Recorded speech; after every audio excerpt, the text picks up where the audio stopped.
My main argument is that our policies since the end of the Cold War, that is to construct a Europe without Russia, it has been a disaster. It's taken us on a collision course. What we call European integration today means gradually moving militarized dividing lines closer and closer to Russian borders. It means deeply divided societies, be it Moldova, Ukraine, Georgia. They're all asked to choose between either us or Russia, which will destabilize them domestically and create security challenge for the Russians. So we've been walking towards war for 30 years now, slowly. And for me, this is the main threat.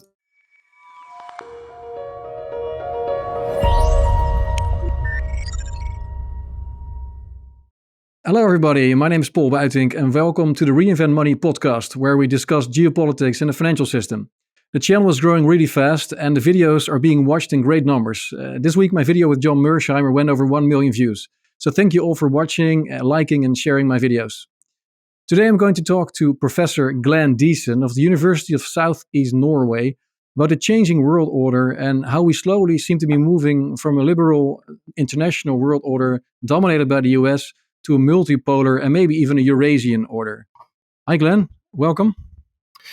Hi. Thank you for inviting me. Yeah. I got your book here. I read it with great interest, your latest book called The Ukraine War and the Eurasian World Order.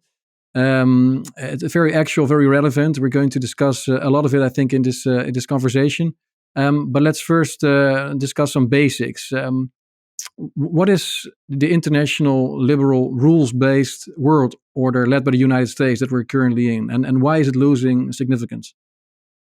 Well, overall, a world order would be effectively the rules of all the actors in the international system.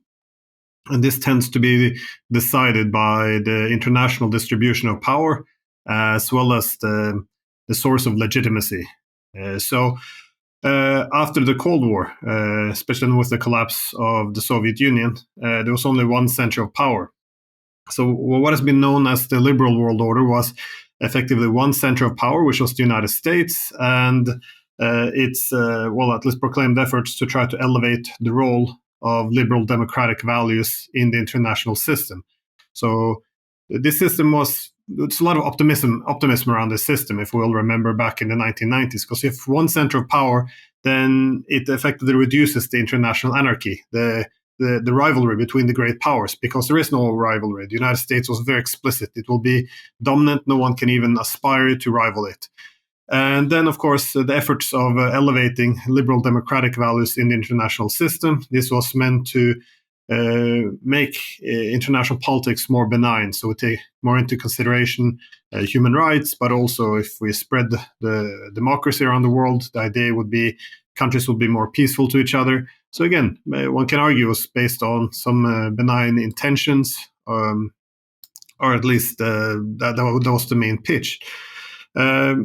The problem is, of course, that the values was linked to hegemony, and so you see then that the system created, effectively a system based on sovereign inequality. Obviously, if you're going to have a hegemon, the US will enjoy full sovereignty as well as its European allies, but the rest of the world do not have the same amount of sovereignty.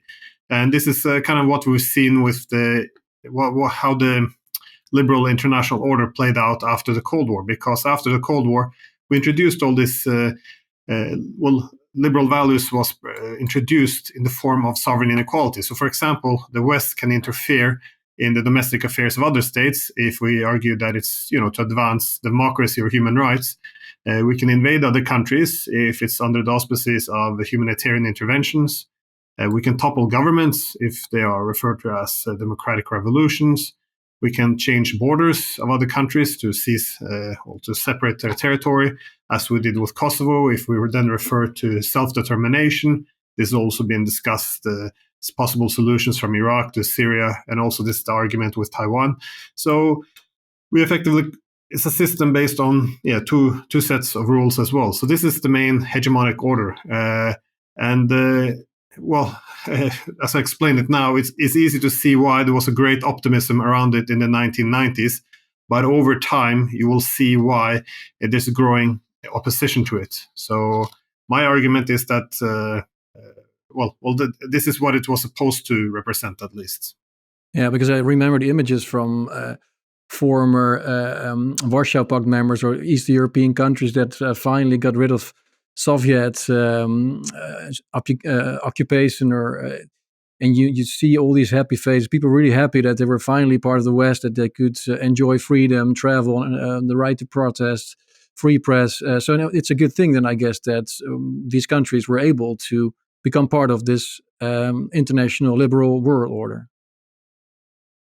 No, definitely, and I think that's also why it was quite attractive, especially if you look at countries like Poland. They were, they do not remember the time under communism and the Russian rule as being especially positive. So this was not just the rule of the hegemonic rule by the United States, which was seen as something that would reduce, for example, the influence of Russia, which was seen as positive, but also after communism was also seen as being positive to have liberal democratic values push back against it. Well, obviously it gets more complicated than this, because this more than this binary of communism versus liberalism. You also had, for many of the former communist countries, they obviously wanted to join the Western club. But what we also saw was that after decades of communism, which tended to purge the distinctiveness of their nation, so the national culture, their church, even family, all these traditional values, that liberalism could pose similar challenges. So many of them are more leaning towards conservatism now, so restoring key institutions for stability, which is family, church, traditional values. So we see this instinct in many, especially Eastern European countries who lived under communism, who do not necessarily see a liberal democracy being the silver bullet to solve all of their problems and deliver stability. Yeah, so like they would criticize economic Marxism, they would now criticize cultural Marxism, basically, where you have this unilateral or like this single culture spread across the world, which means they would lose their own distinctive identity. Yeah, and this was an argument actually by Solzhenitsyn.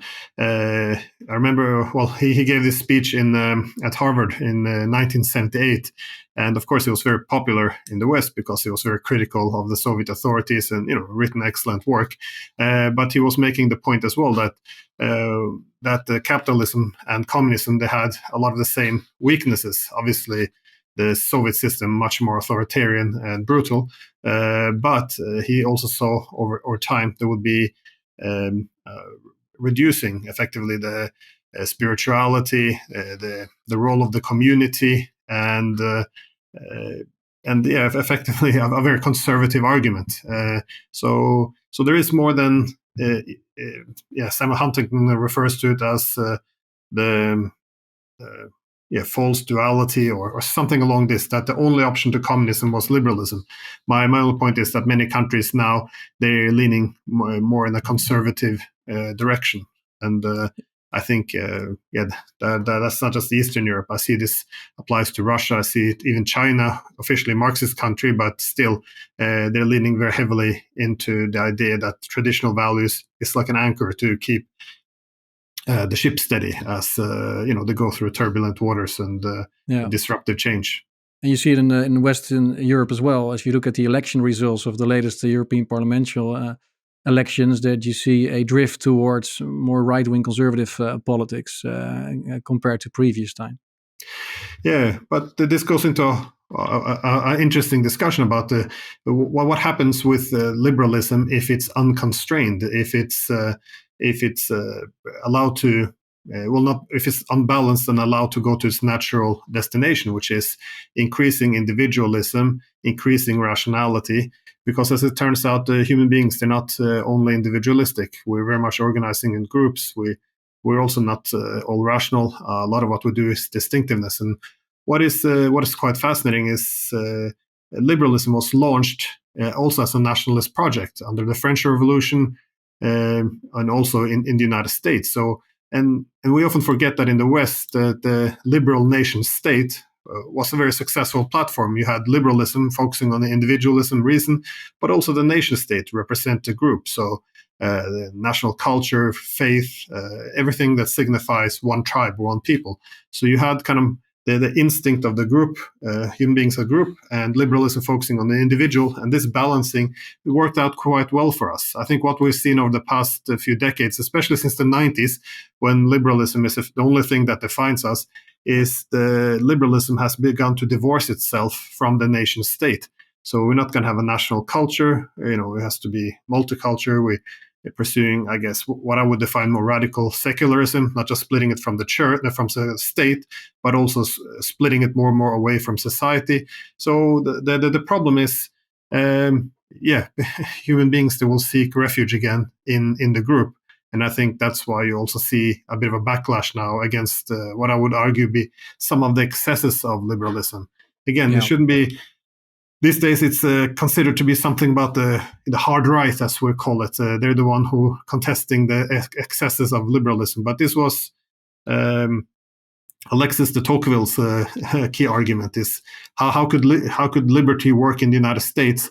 And he argued because it was balanced by by the spirit of religion. Because if the individual just becomes more and more individualistic, he argued, it would end up all alone and then isolated from everything around them, all people, from its own past, and this would then result in fragmentation and instability in society. So, sorry for going on about that, but that's kind of the internal challenges of allowing liberalism to go to all its excesses. I mean, I'm happy to live in a liberal society, but we often neglect that the human beings, we're more complex. We also have other needs beyond individualism.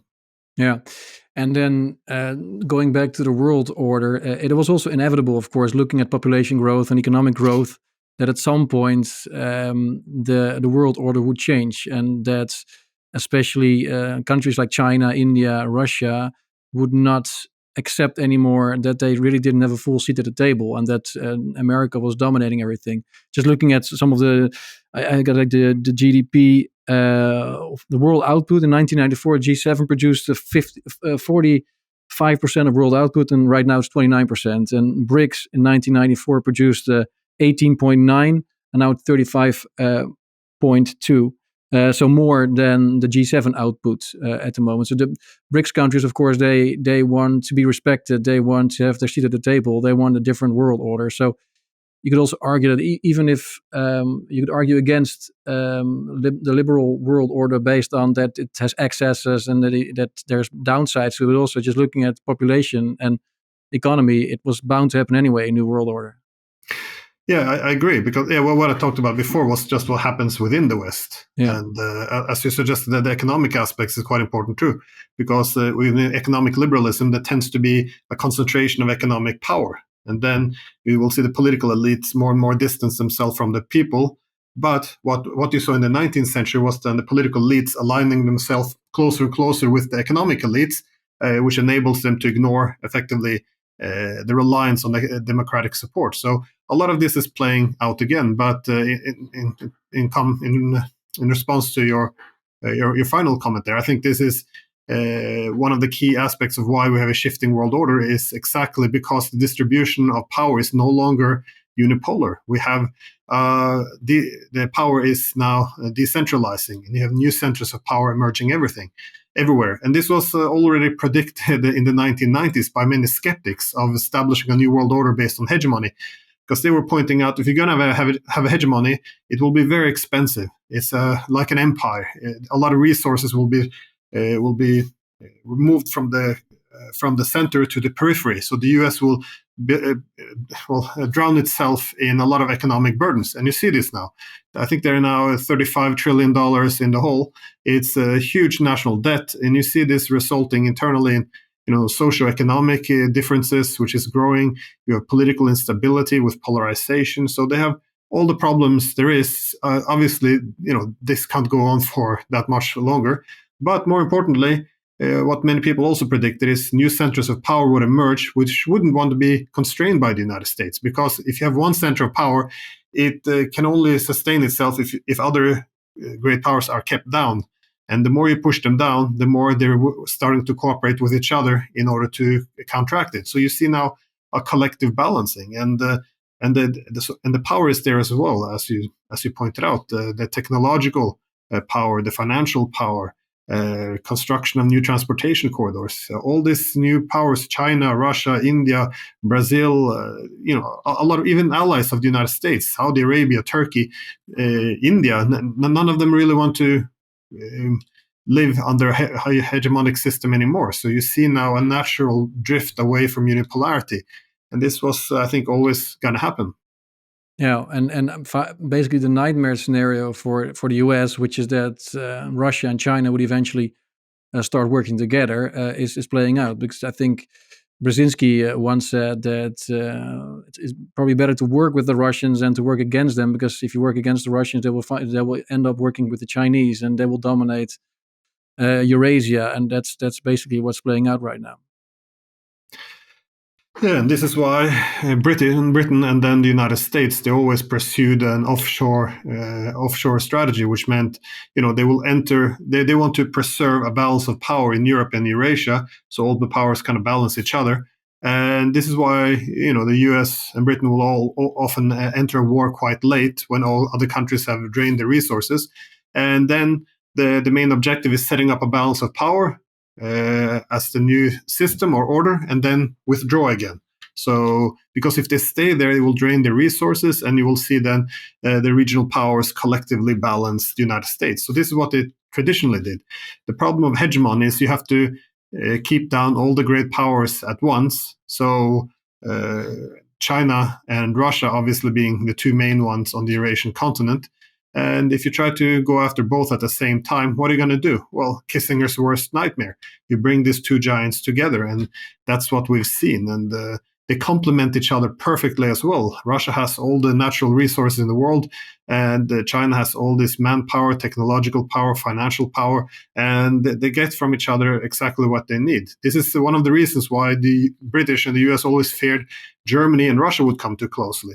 So we pushed them away from Europe, but now China is Germany on steroids. It's a much greater industrial nation. So it's a huge mistake what has been done.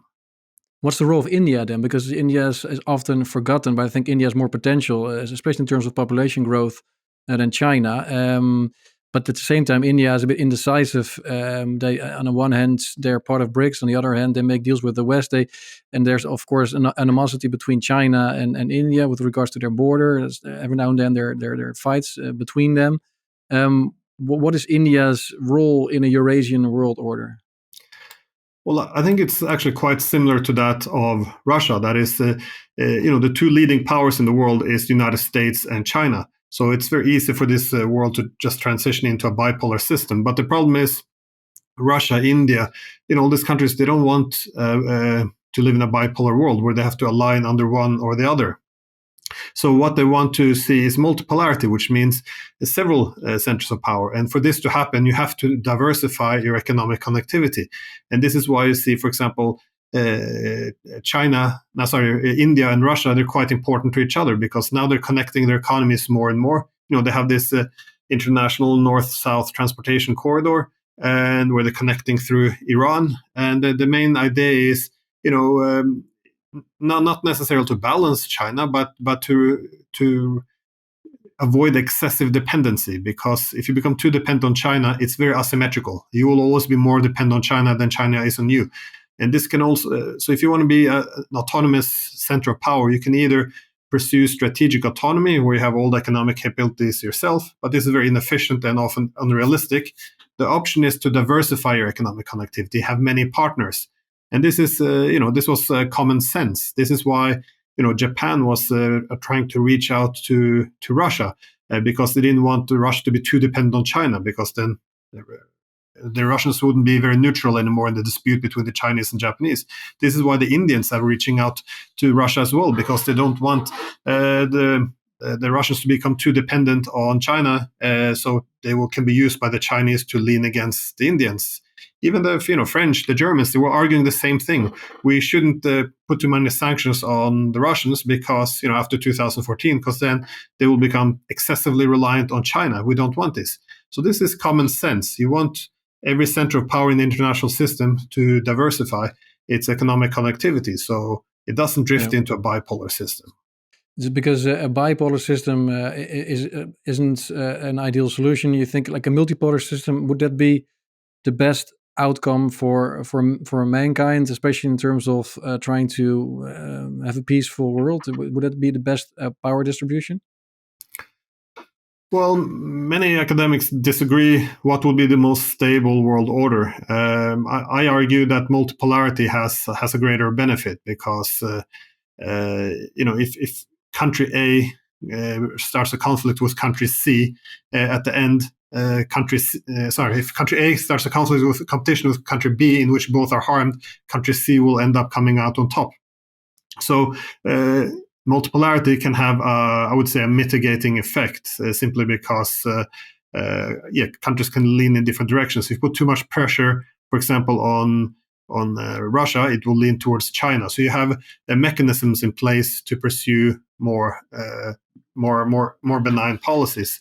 The problem with bipolarity for me is everything is zero sum, and this is best explained perhaps in the during Cold War. You had some more radical debates in the United States where they said, well, listen, if we had a nuclear war with the Soviet Union, they lost like 100% of their people, we lost 20%.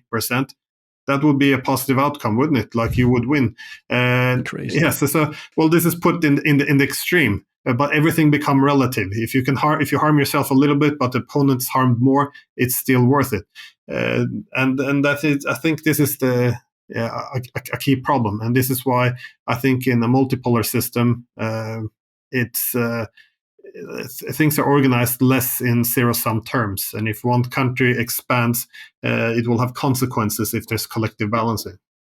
Yeah, today Putin also called for a new collective security system in Eurasia and for the ousting of bases of external powers like the US from the territory of Eurasia.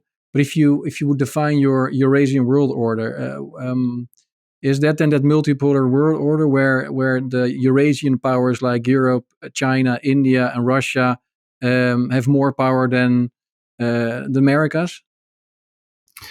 Not necessarily. I think that what they envision as the Eurasian order doesn't have to be anti-American. I think it's anti-hegemonic.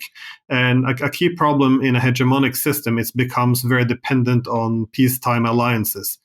Now, for any IR scholar, if they read like Hans Morgenthau, you will see why they're very critical of peacetime alliances, because it effectively instigates conflicts and it creates incentives for, peacetime alliance can only exist if tensions are maintained. So I usually use the example of the Middle East, because you see there the United States, their influence over the Arab states is to a large extent dependent on perpetual conflict with Iran, for example. So when you see the Chinese negotiating a new peace between Saudi Arabia and Iran, also now is institutionalized more within BRICS, you see the United States, it loses its influence under peacetime alliances, because the Saudis don't want to join anymore in bombing Yemen. They don't want to go after Iran, and also if they're not dependent on, so they're not helping to counter America's adversary, but also if they're less reliant on the US for security protection,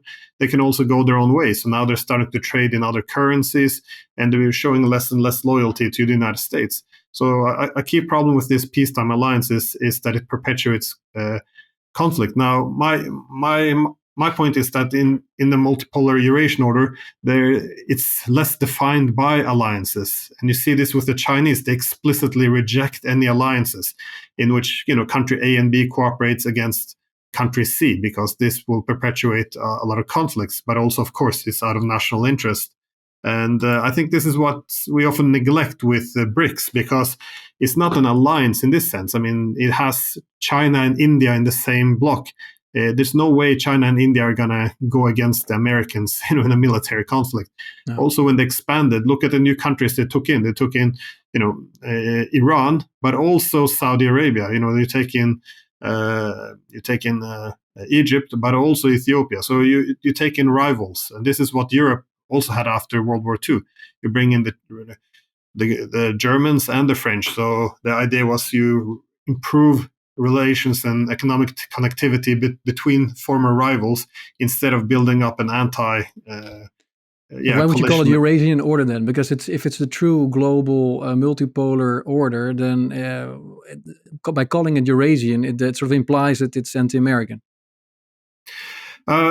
Yes, well, I call it Eurasian because it's mostly, well, for two reasons. One, it's mostly come out of the Eurasian continents. That's where you find most of the large powers, be it China, Russia, India, and especially the Chinese and the Russians. They're the ones spearheading a lot of these ideas because most of this is focused around economics.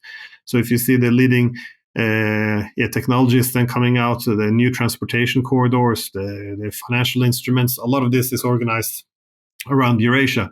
But also, I refer to this as Eurasia largely due to the whole Mackinder perspective, because under Mackinder's idea, the Britain and then the United States, the pursuit of hegemony is done by controlling the world's oceans. So this is where you can mobilize and move your troops quickly. This is what you need for economic connectivity. So whoever controls the main sea lanes in the world, that's when you have hegemony. That's what the British needed.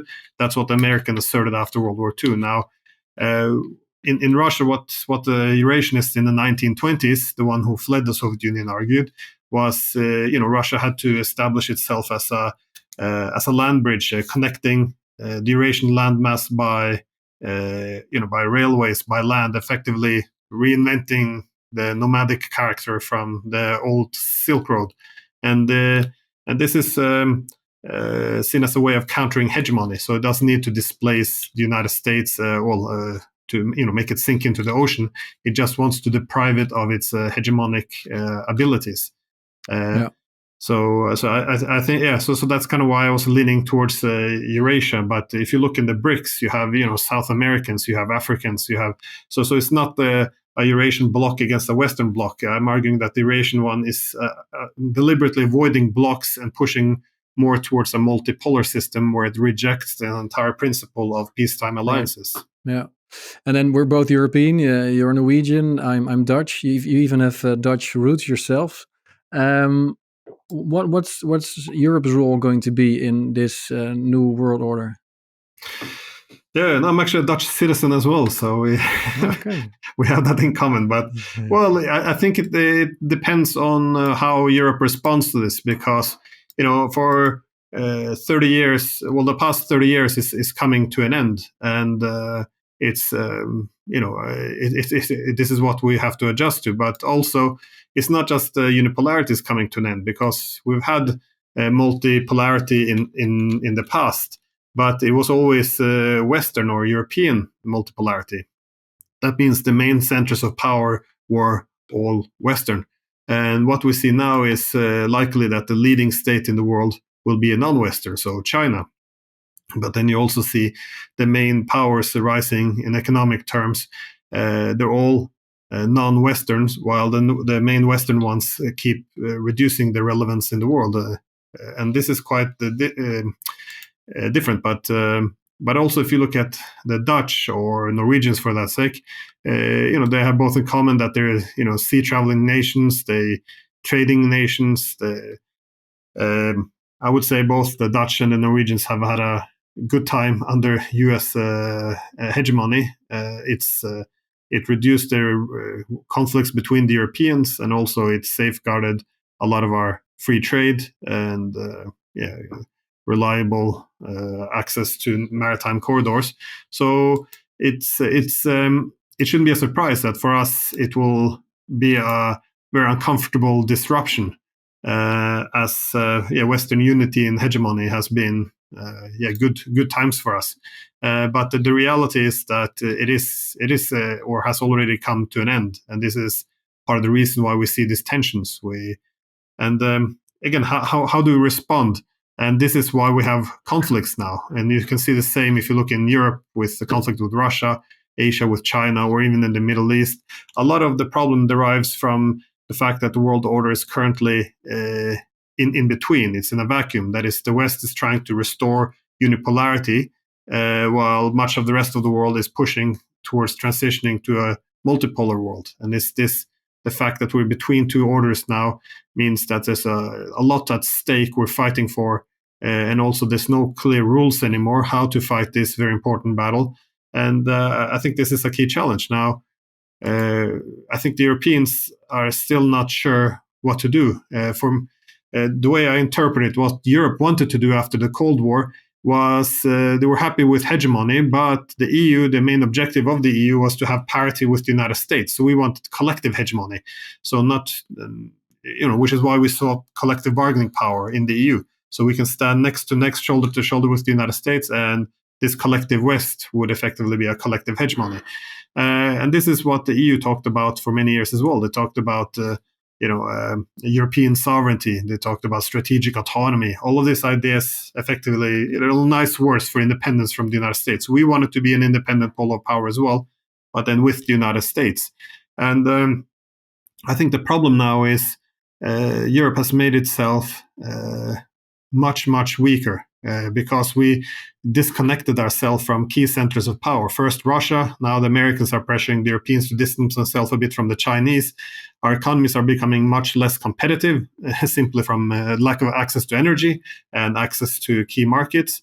And we're developing, not just becoming weaker, but we're becoming excessively dependent on the United States.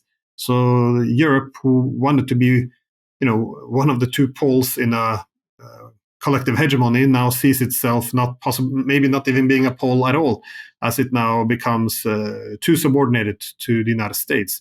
I've heard Macron talk about this, that Europe should not become a vassal of America. This is a huge problem. But all the actions which has been taken has pushed Europe towards this end. But this is our main instinct. We're in war, de facto now war with Russia, and our main instinct is to seek refuge under the protection of the United States. But then a lot of our autonomy will disappear. But that's where I seem to disagree a bit with Mearsheimer and Sachs. They're both American, of course, and they advise Europe to unite. And on paper, it sounds obvious and illogical that we have to unite as a continent. But I fear that we are too divided internally, culturally, linguistically, economically, that I'm not sure if that's going to be the solution. If we're for all these years, like we all still, you're Norwegian, I'm Dutch, someone else is Romanian, Bulgarian. They're different cultures. There's no single demos, no one people. So, are we ever able to unite properly and become a mature pole, like a full pole, just like China, US, India, or are we going to be divided? Yeah, it's a good question. This also begs the question to what extent we want what unity means. Does it mean, because whenever we talk about unity now, we talk about deeper and deeper integration. But back in the Greek city-states, they didn't want necessarily a centralization of power, because some would argue what made Europe great is exactly this cultural diversity, that we have many nations. We try different form of governance, different economies, and this is also what the United States was based on. They decentralized a lot of power down to the state level rather than the federal, and it could compete with governance, economics, ideas, and that this is something that we should have preserved. But of course, much like the Greek city-states, once you meet external threats, there's a tendency to centralize power. Also, what we've seen in the United States, of course, through the Cold War. But I guess I'm somewhat pessimistic about Europe finding a way of unifying as well. I would like to see what unity actually is based on, because even when we discuss European unity, it's very divisive the way I see it, because Europe, again, is a very contested concept. What exactly is Europe? And for me, it seems that the EU as an institution, it forces through one definition. So concentration of economic power within Brussels and effectively creating a super state. This is the goal. But this goes against what others view as Europe. And the problem is we don't discuss these things. We just shame it by calling it un-European. So, for example, with the British, they said, no, well, Europe means, parliamentary democracy, representation. So they said it's very un-European to transfer competencies from national parliaments to this unelected EU bureaucracy. And we said, well, this is anti-European. The solution has to be more Europe. But why wasn't this Europe? And you have the same with Hungary. They say, we want to reproduce some of our Christian values, traditional values, traditional culture. This is what Europe is, a continuation, reproducing your culture. And we say, no, this is not what we have. We have a liberal consensus. And this goes against, this is hard right, as we call it. And then, of course, you have the Russians. They said, well, we want European unity. We want effectively what Gorbachev referred to as a common European home. No dividing lines. So, by you putting up NATO, EU, what you're doing is you're redividing the continent. Let's have a common, inclusive security institution. What do we say? Oh, you're anti-European. You're undermining European institutions. But from their perspective, how is it European integration if you're forcing Russia's neighbor to decouple from Russia? You mentioned Brzezinski before. He even made the argument that the economic integration between Germany and Russia, the two largest states in Europe, that this undermined European integration. So from the Russian perspective, this is not Europe. So whenever we're pushing European integration, we're also dividing it in many ways because we're forcing one concept of Europe, which the other centers disagree with. And I think this might be the EU's undoing as well. But to ask you then a concrete question, are you in favor of a European army in order also to be less dependent on NATO and on the US? Yeah, that's a great question. I think it could be helpful, but the problem is, the British had their discussion all the way back to the 1960s about what European integration should be. And they divided between federalism and functionalism. Now, if you just develop an army just for the purpose of centralizing power, create effectively federal structures, then this will be very negative. And I kind of agree with this. I think the functionalist approach is better. If there's integration which improves the governance, improves economics, and improves security, then it's definitely worth pursuing. But it shouldn't be done just for the purpose of integrating to centralize power. So I think it depends what the army would be used for, I guess, would be my response. As a deterrent, like if you have the right amount of nukes and the right amount of other intelligent weapons, you could have a strong deterrent, I guess, towards Russia, US, other big blocs, to avoid them from invading you or attacking you. Yeah, well, that's what I'm saying. I think military cooperation would be good, but I'm very critical to alliances simply because peacetime alliances have a tendency to perpetuate tensions. So this is... But if you look at Lithuania, for example, like 90% of the Lithuanians, they think negatively about the Russians, and they fear that Russia may invade them. How should Lithuania defend itself? It's ideally through some format of an inclusive security institution, I guess, because I wouldn't diminish the concerns of these countries, the Baltic states or Poland for that sake. They have a lot of legitimate reasons to be concerned due to their history of Russia. So, there are reasonable concerns, security concerns of Russia for Russia. The problem is that the point of departure in international security has to be the international anarchy. That is, there's no central governance, so all states, they pursue their own security. This creates security competition. If state A seeks to provide security for itself, it will undermine the security of country B. The problem here is if we want absolute security for Lithuania, for example, it will mean absolute insecurity for Russia. So there has to be a way. The main approach to security has to be collective security institutions, where we negotiate ways of finding a way for countries to elevate their security without diminishing the security of the counterpart. Now, what do you mean collective? Like international, like an international agreement on how a country should be able to defend itself. What do you mean exactly with the collective security system? Well, for example, the OSCE. So if you want security institution for Europe, then everyone has to be a part of it. This was also previously, common sense. After the Napoleonic Wars, we didn't create a military alliance to perpetuate the weakness of the French. We did the opposite. We created the Concert of Europe as the main security institution in 1815, which lasted for 100 years. And the main idea would be, the French should also have a seat at the table. We're all, seeking a system of collective balancing. That means if one country begins to show expansionist ambitions, the others have to push back and contain.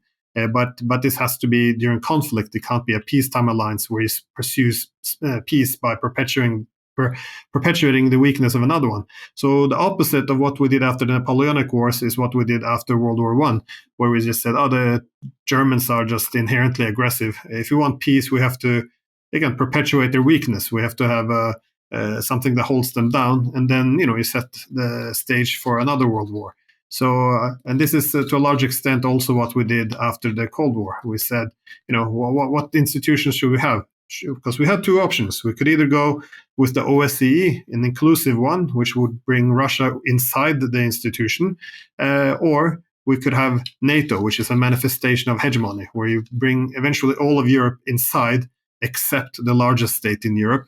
And this is also a way of perpetuating the weakness, or as the Americans always called it, they called it a insurance guarantee in case we have problems with the Russians in the future.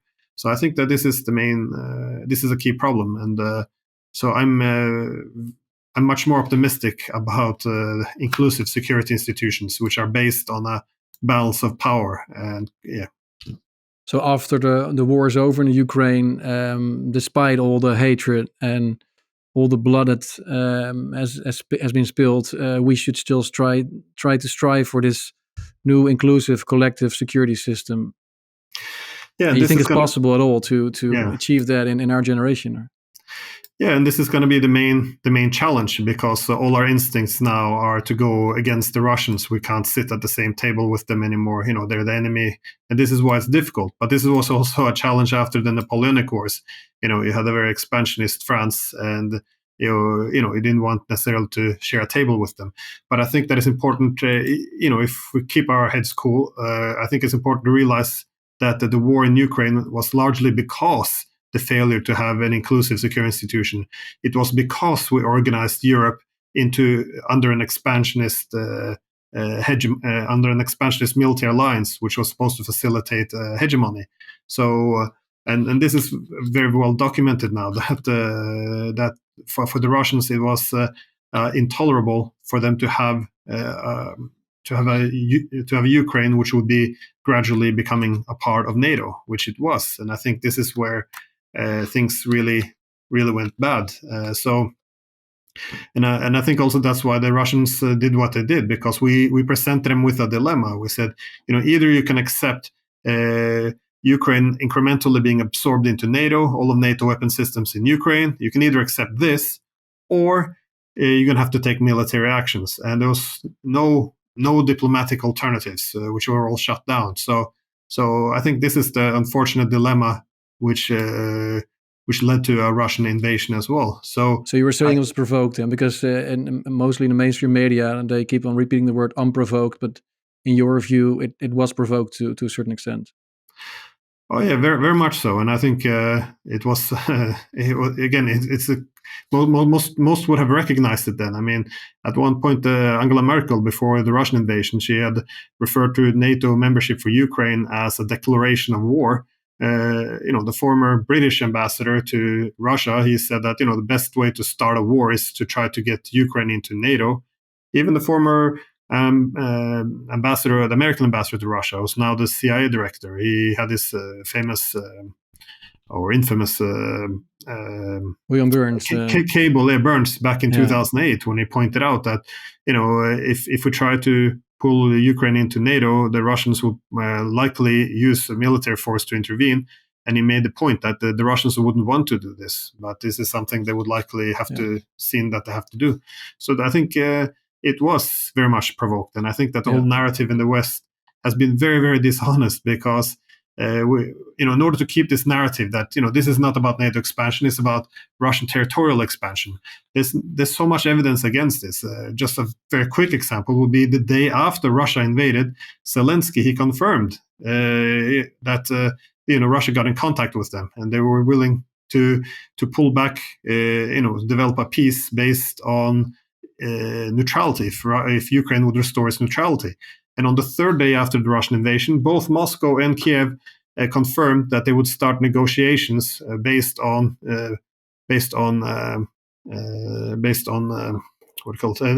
neutrality, on restoring Ukrainian neutrality. And the negotiations that followed, they also show the same thing.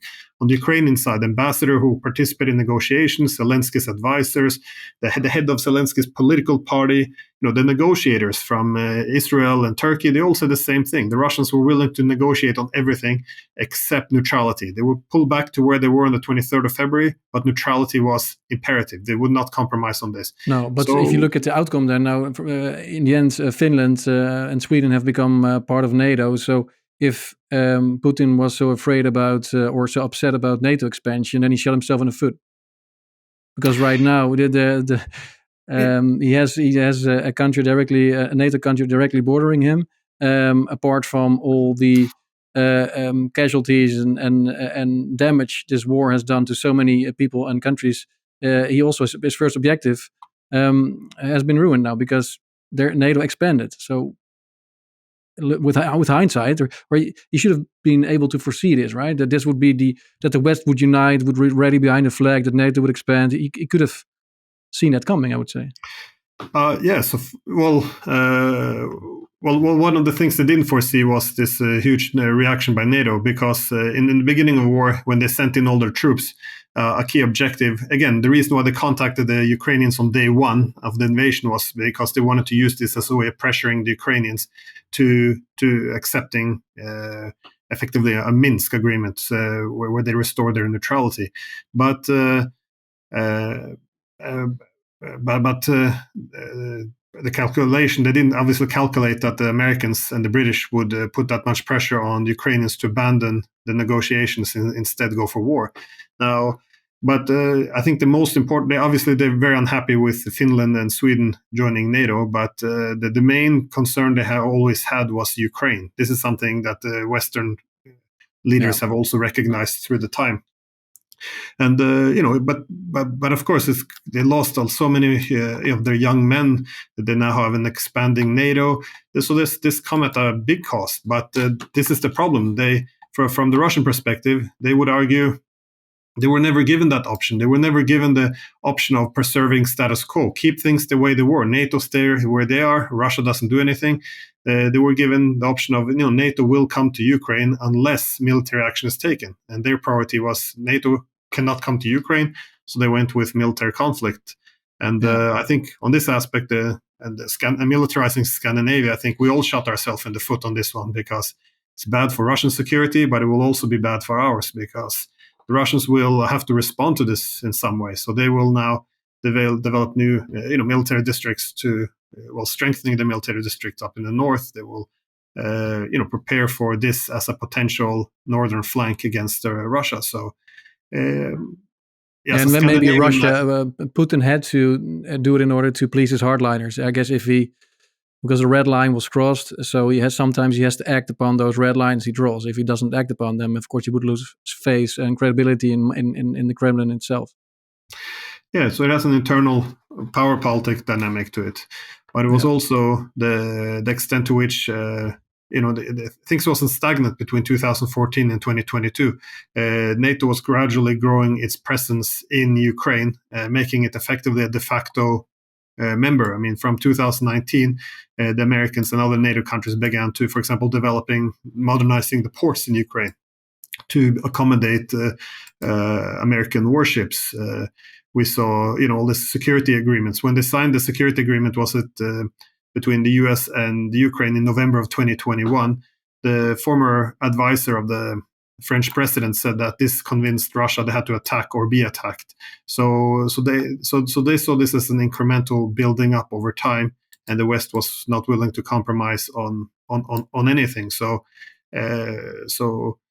again, this is not just my words. I remember in December of 2021, the former Russian analyst at the CIA, he also went out in an interview saying that, because the United States is growing its presence in Ukraine so fast, that, if it's soon it will be impossible for Russia to do anything about this, and the risk will only grow. So if it's going to invade, it's going to have to do it soon before the US completely dominates in Ukraine. And that's what they did 3 months later. And this weekend, there's this famous or infamous peace summit. Russia's not invited. I think quite a few other BRICS countries are not sending someone or not sending their president or highest in command. But Putin made a statement today that he's willing to negotiate, but he does want to keep what he has at the moment, so like 20% of Ukraine, and he wants Ukraine not to join NATO and to be neutral. What do you think of that? What is your estimation of the end of this conflict? How will it end? Well, I don't think it's this peace summit. I don't think it's a peace summit because usually you have to invite both sides in a conflict. And even the Ukrainian side, they keep pointing out that this is to mobilize the international society against Russia. So it's not also the demands put in the so-called, the key format. It's largely about Russia capitulating. So it's not a peace summit. I wish there was the peace summit where they at least would invite the Russians. Maybe they won't agree on anything at all, but at least begin to speak to each other. I think that would be a nice first step. What the Russians have set as condition is effectively restoring the Istanbul Agreement. That was from early 2022, the one the Americans and the British sabotaged. But that was largely only about restoring Ukrainian neutrality.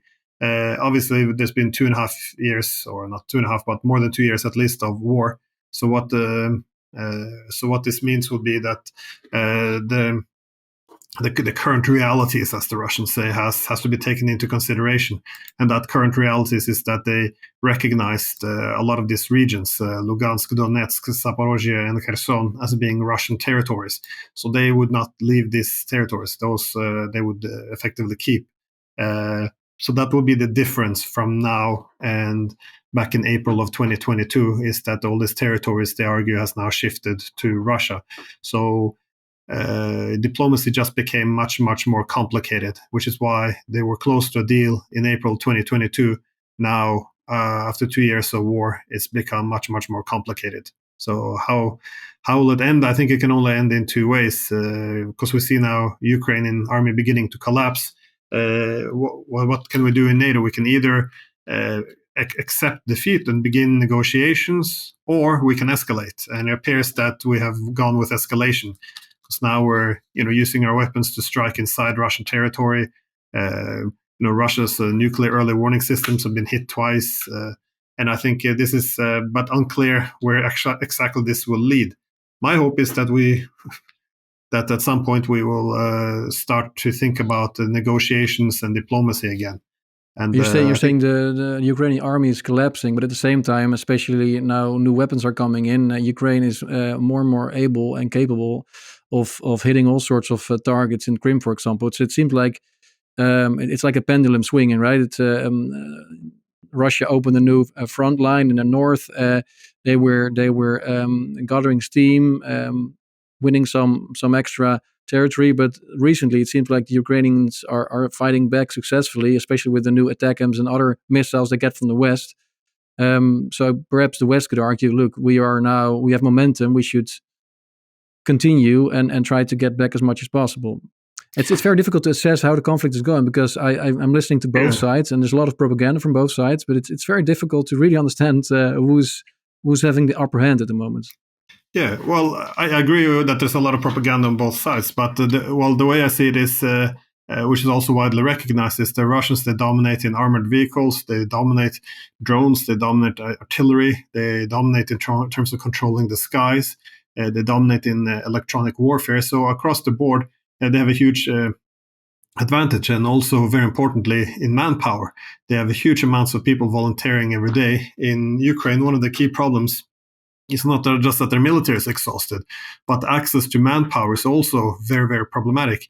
They're having huge shortages, and as the losses begin to intensify on the Ukrainian side, this is when Russia has an opportunity, because in a war of attrition, you want to weaken the adversary, prioritize it before taking territory. Otherwise, you'll spend too much of your human resources and military on taking the territory. So, so now that we see Ukraine struggling very heavily with its manpower shortage, what would be the wise thing for Russia to do? Well, it would open another front to further stretch out the Ukrainian forces, which would make them collapse a bit sooner.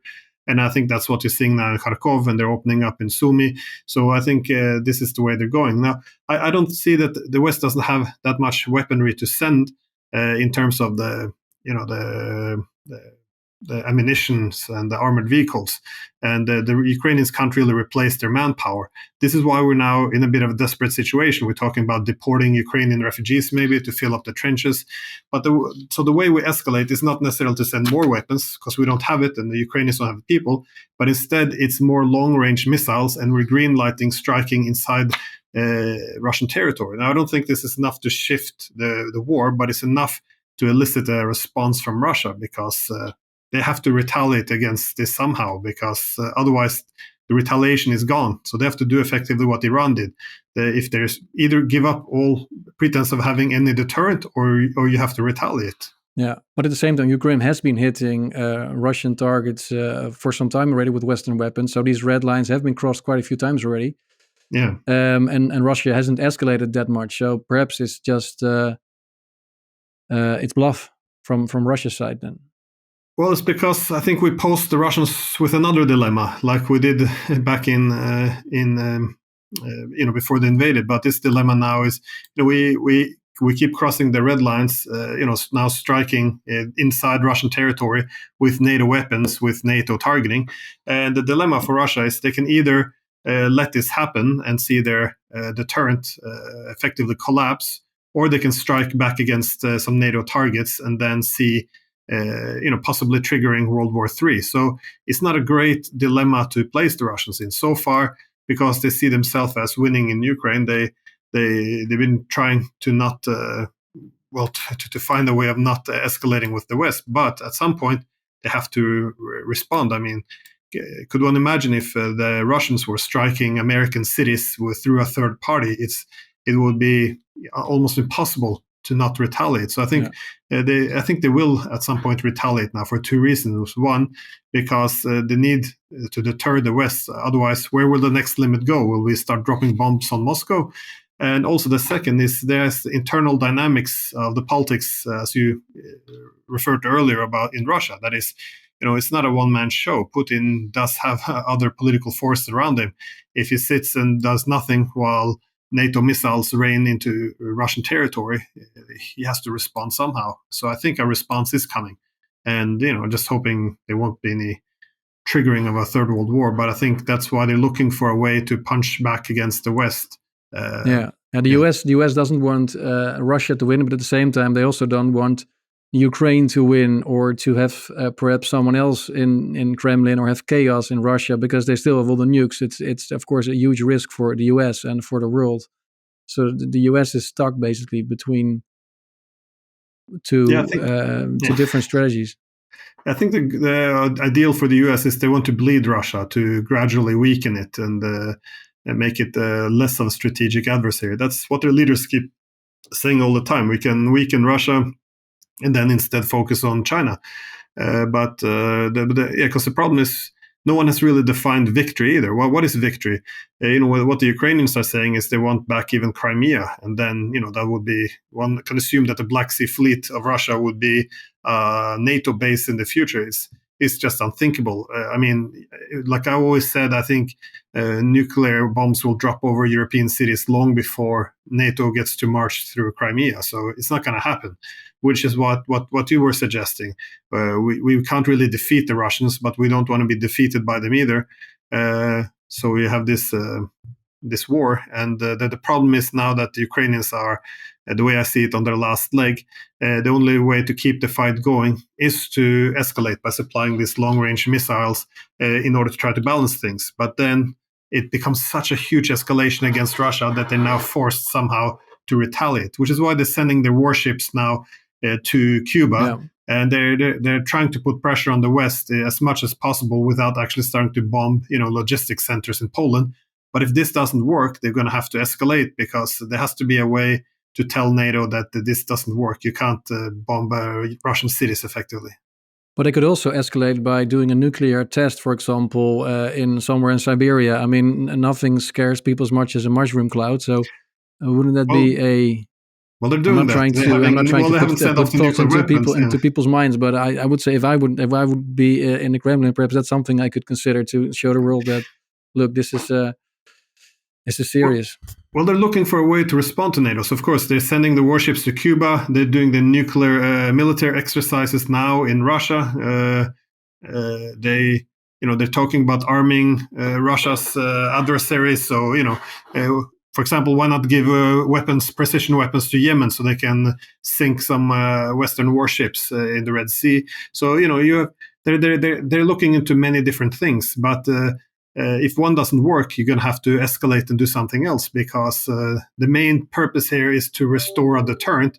So the West will, accept the reality that they can't bomb Russian territory with the long-range missiles.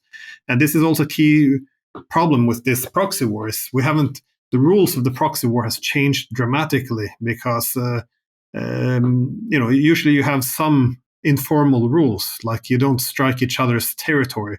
This was common sense before, and I think sometimes, because this is so incremental what's happening, we forget what has actually been happening. That in the beginning of this war, Biden was suggesting even sending tanks and artillery systems could trigger World War III. F-16s would trigger World War III. Surely striking Russian territory would be a recipe for World War III.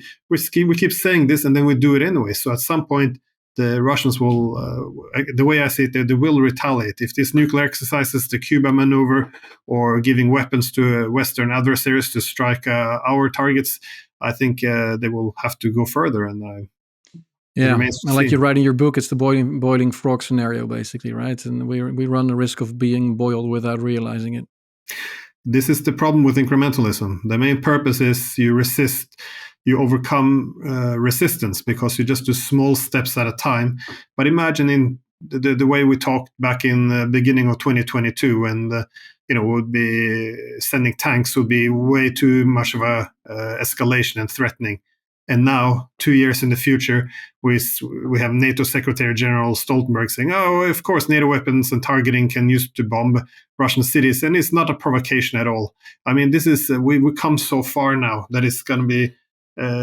We forget that the Russians are going to have to follow our actions as well. There has to be a tit for tat, and this is why we're moving into an extremely, extremely dangerous place. I know we've been talking for 2 hours already, but I have 2 more questions for you, if you allow me. First of all, you're Norwegian. Do you think Norway was in any way involved in the Nordstream attack? Also, given the fact that soon after they started supplying Europe with gas through a new pipeline? Yeah, that happened. Wasn't the day after they opened something, or the week after? Yeah, the day was the day after. Yeah, opened a new pipeline after Nord Stream was bombed. I'm not even sure I'm allowed to answer that question as I work in this country. Well, Seymour Hersh implies Norway as well.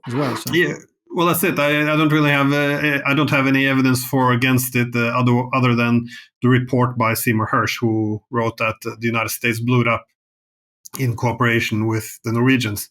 Now, that's all the only information I have about Norway's involvement, like you do or anyone else. So I'm not sure what to base this on beyond that. So, but obviously the whole Nord Stream thing has been full of problems all along. It's been so much lying as well, and I think that's one of the things which is it's almost a nice case study of what's been happening as well with media, I would say, and also our own escalation, because. There was also a huge attack on Europe's energy infrastructure, and what was interesting is that for years the Americans tried to prevent the construction of this pipeline. They even sanctioned our European companies who worked on the project. even before it was blown up, you had Biden and other leaders threatening that they would put an end to the pipeline if there was ever a war. And then when it happened, when the Russians did invade, the pipeline was attacked, and then you had people like Victoria Nuland, Anthony Blinken. They were all celebrating, saying that Sikorsky saying thank you. Yeah, Sikorsky saying thank you, America, in a tweet, and the American leadership were all celebrating what a great opportunity this was to now shed all Russian economic influence over Europe, and this could be replaced with American gas, of course, and Norwegian gas. And Norwegian gas, yeah, that's where we got. But what was fascinating is I tried to stay away from the subject, but then it's Well, again, I wouldn't. I wouldn't have anything to know about Norway's involvement beyond the Seymour Hersh, as I said. But what is fascinating is people like Jens Stoltenberg, when this attack happened, they all said that all evidence was pointing towards Russia. That obviously it had to be the Russians who blew up their own pipeline. And, they were even talking about this could be Article 5, which would be war. And that's when you had Seymour Hersh article, which he also implicated Norway. And this is when a lot of things changed, which is why I find the Hersh article very interesting, because afterwards, the United States changed its tune completely. Suddenly, they said, okay, it wasn't the Russians, it was a pro-Ukrainian group, the sailboat theory. And they even said that their intelligence agencies knew Ukraine was planning an attack, and they had tried to prevent it or talk them out of it. So in other words, all along, while they were blaming Russia for an attack on Europe, they had the Americans say, well, we knew it wasn't Russia all along, but they said it was Russia probably. So it's so much dishonesty. And even when Russia wanted a resolution for the UN to establish, an independent investigation, all the Western countries opposed it. And my favorite is probably this article in Washington Post, where they interviewed a European official. They actually said, we don't do too much digging anymore, because if we do that, we're going to find something we do not like. So we stopped asking questions. And this is what you see now. I mean, this was the biggest environmental and industrial attack on Europe. And what does the media say? Nothing, because there's no good narrative. I mean, who was it? Was it the Americans? Or was it the Ukrainians? Because even the Americans are now saying it wasn't the Russians. So there's no good narrative anymore. So what do? We just stop talking about it. We oppose all investigations, and we brush it under the rug. So, so you don't really have to be a bit like Cluedo. I think it was the butler, but it's a bit like Cluedo, the board game. Who done it? It's, but hopefully we'll find out one day. Final question to you, Glenn. You were also once being called part of the Russian propaganda machine, because your narrative or your theories are, of course, quite different from what's normally being said in Western media. Are you being cancelled at the moment in Norway? You still have your position at the university, but how is it for you to be part of this public debate, being a professor? Well, it's it's a bit. It can be stressful at times, because there's no one argues against it, and I just had I wrote an article in a Norwegian paper actually yesterday, and I made the point that because they keep saying, Glenn Diesen is controversial. He's controversial. He's taking a pro-Russian position, and for this reason we can't. He shouldn't have a platform. He shouldn't be allowed to work in this country. All of these things. But they never mention the arguments. What arguments have I actually made which they don't agree with? Because the whole argument of being controversial means nothing. It just means that your opinions goes very strongly against the majority or consensus in society. But my point is simply that key aspects of this war has not been mentioned. The media doesn't touch it. As I mentioned before, this whole the fact that the Russians and Ukrainians began talking about peace and neutrality on the first day after the invasion, this whole sabotage of the peace negotiations, all of this can be confirmed, and not by Russian media. You can go on the Ukrainian government's website. So it's very easy to find all this information. It's all cited in my book, by the way. So it's all there, but no journalists want to even mention any of it, even though it's obviously objective reality. You can go check the sources, and also it's of the public interest. Obviously, to understand the entire war, you really have to appreciate that the Russians were motivated largely by the need to restore neutrality for Ukraine. So they see this as a defensive war. And all of these aspects is now said it to be controversial. But why? Because the majority of the population formed a consensus, but this consensus was based on not being given access to key information. And I also find the whole strange, this argument pro-Russian. I always ask, what exactly does it mean? Because it sounds as if I taking the side of Russia against the West.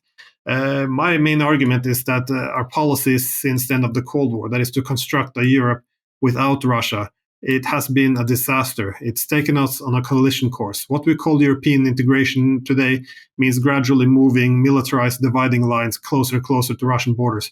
It means deeply divided societies, be it Moldova, Ukraine, Georgia. They're all asked to choose between either us or Russia, which will destabilize them domestically and create security challenge for the Russians. So we've been walking towards war for 30 years now, slowly.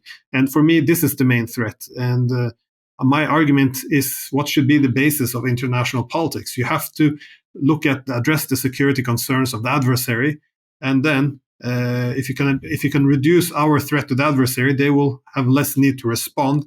And this is usually how you increase mutual security, not by pushing a military bloc up to the border of another country and hope and call any reaction for unprovoked. This is not how security is founded. So this is my argument. I'm not taking a Russian side against the West. What I'm saying shouldn't be controversial when all the facts can be easily checked. And the people who are calling you names, they do throw every name at you except actually addressing your argument. So I don't really take them that serious. But it is a shame. Academic freedom is not in a great position at the moment. So. No. Yeah. And I guess a good academic should be a bit controversial, right? If you really want to be rigorous and you want to test theories, you have to come up with controversial other theories in order to see what eventually works and fits with the data. But this is exactly what academics should do. They should be able to challenge established truths or consensus. And this is especially important in wars because we're not we like to think of ourselves as completely rational beings, but human beings, we're a social animal. When we fear external threats, especially in war, our main instinct is to retreat into the group. We demand conformity in order to have solidarity, and we punish dissent, those who break from the groups. Now, the problem with this, this is an instinct, obviously, in human nature over thousands of years. But the problem is that often we see that the consensus always ends in the same. That is, we are super good, our opponent are super evil. But if this is the case, if we're always fighting against the most recent reincarnation of Hitler, you don't make compromise with Hitler. You don't try to understand the opponent's perspectives, their security concerns. Peace is created by defeating your enemy, defeating evil. That's how good will triumph. So this is the key problem. This is why I think it's very important in conflicts when there is this huge pressure for consensus. It creates narratives which do not conform anymore with reality. And if you can't contest it, I think you end up on a war path. And that's been my argument all along. When I say that, I argue very strongly that Russia invaded Ukraine because it saw this as an existential threat. So they fight what they consider to be a defensive war. Now, when I say that, it's not to legitimize an invasion. It's not to wave a Russian flag and burn the Western flags. I see this as a positive thing, because if we think Russia's merely expansionist, it will take territory, it will invade all of Europe, then we have to go to war with Russia, which is what we're on the verge of doing now. However, if we can have some rationality and discuss its actual security concerns, then we can find compromises. If it isn't this pure evil that has to be defeated, then we can negotiate. Obviously, having Ukraine as a neutral state is not that of an absurd security demand. The Americans would never accept Mexico being part of a Russian alliance, so the same should go the other way around. I see this. I see this demand for conformity as putting us on a path to war. So I think it's really, really necessary with some academic dissent, and because we see this in every war, Libya, Iraq. What war have we not had where the war fever pitch goes up. Everyone has to conform to a narrative. The war is over, and we all discover, oh, wait a second, all the stories we were told, they weren't necessarily correct. And we found out that there was many paths to peace which we didn't take, exactly because of this huge pressure for conforming around this war narrative of a struggle between good and evil. So I like you said, I think it's important, incumbent on academics to try to dissent and at least challenge some of these narratives. Yeah, well, thanks for speaking out. I think it's very needed that we have dissenting voices or different voices in order to eventually come to peace and a new security arrangement. Thanks so much, Glenn, for your time. Where can people find more about you and your book? Show it one more time here. Yeah. Yes, it's it can be bought, I guess, Amazon or the Clarity Press, which is the publisher. Also, it's currently being translated into 9 or 10 languages, so it's coming. Maybe your language, whoever's listening. But yes, well, it's coming out in Dutch as well in a month or two, I think. So it's Great. Well, next time you're in Holland, perhaps visiting some of your relatives, let me know, and we could meet. Maybe also invite Ad Verbrugge, because you also talked to Ad Verbrugge, my fellow Dutchman. Thanks again, Glenn, for all the time you took, and let's keep in touch. Thank you.